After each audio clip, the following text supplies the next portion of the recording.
Pandora launches Thumbprint radio for custom stations. Drone owners in the US now have new FAA registration deadlines. Facebook kills photo syncing for its Moments app, and more. It's Monday, December 14th, and this is Crunch Report. Hello everybody! A couple nice Google updates today. Let's start with the Google Maps iOS app, which will now show you when stores are busiest. Yeah, actual retail stores just in time for your hellish holiday shopping spree. And also shows current gas prices when you search for nearby gas stations. Very helpful. Both features came to Android first for those keeping score. Inbox by Gmail, that's Google's next generation email client for mobile and the web. I stay far away from it because I can't handle change, but a lot of people really like Inbox. Well, it's improving a feature called Trip Bundle. So now you can attach multiple photos from all the trips that you take to your emails that Inbox is already smart enough to organize into a bundle for you. And starting this week, you'll be able to take these email bundles and share them with anybody with an email address as well. So instead of sending 5 emails about all your flights and your hotel and where you reserved your car, you can now send a single email to keep your family up to date about your business travels. And believe me, if you travel a lot, this really does help. Pandora just introed a new feature called Thumbprint Radio that creates a new custom station for you based on what you've already told Pandora you like by tapping the thumbs up button.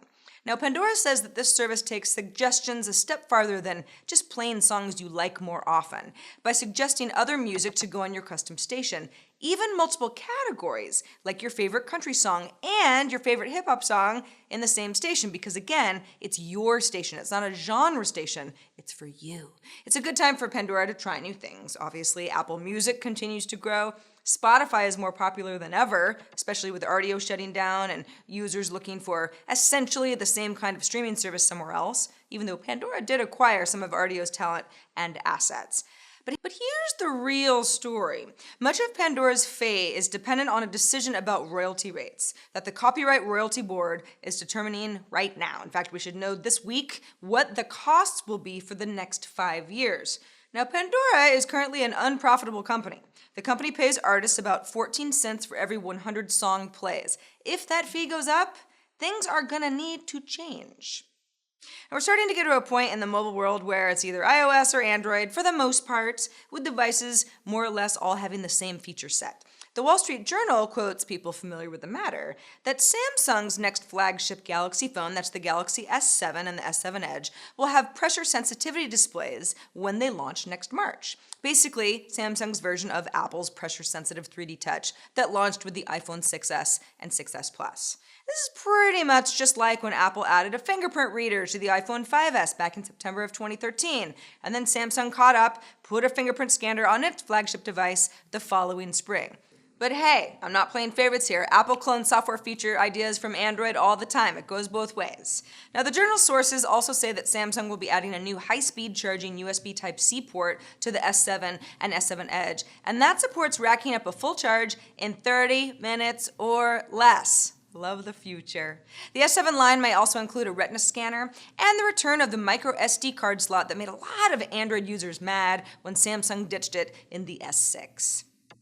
Now, we've been hearing for a while now that U.S. drone owners will soon have to register their drones with the U.S. Federal Aviation Administration, or FAA, and today we have a date. Starting December 21st, which is 1 week from today, drone owners will have to register their drones with the government for a $5 fee. That's not too much if you have enough money to buy a drone, but still, with the first 30 days free if you do it right away. So anybody getting a drone for Christmas or Hanukkah or whatever technically has to go online and register it before going out to the backyard for a little flying.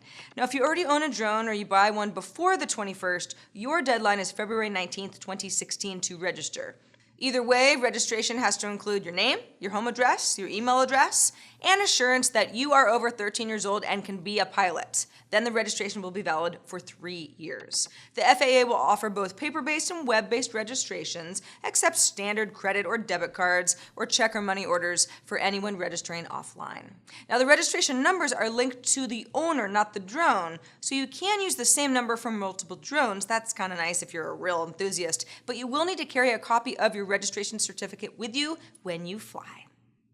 Facebook is putting some muscle behind the standalone app Moments. The company has announced that it's discontinuing support for photo syncing and instead asking users to download the Moments app through a pop-up notification that will appear at the top of the newsfeed. So, if you want to access photos that you've privately synced from your phone, already synced, you're going to need to have that app installed. Kind of like when Facebook made people download Messenger to chat with one another rather than use the Facebook app itself. At the time, a bunch of users were pretty mad about that, but that also made Messenger the #1 free app in the App Store, so it all worked out for Facebook.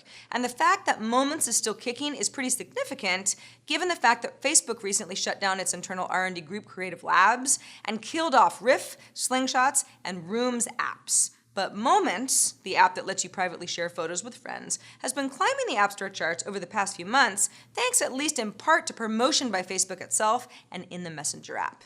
And that is the report for today. It's nice to be back in the TechCrunch studio here in San Francisco. It's nice and warm in here as well. I'm Sarah Lane. Thanks for watching, everybody. Crunch Report airs every weekday at 7 p.m. Eastern, 4 p.m. Pacific on TechCrunch.com. You can also find us on iTunes and on YouTube as well. See you tomorrow.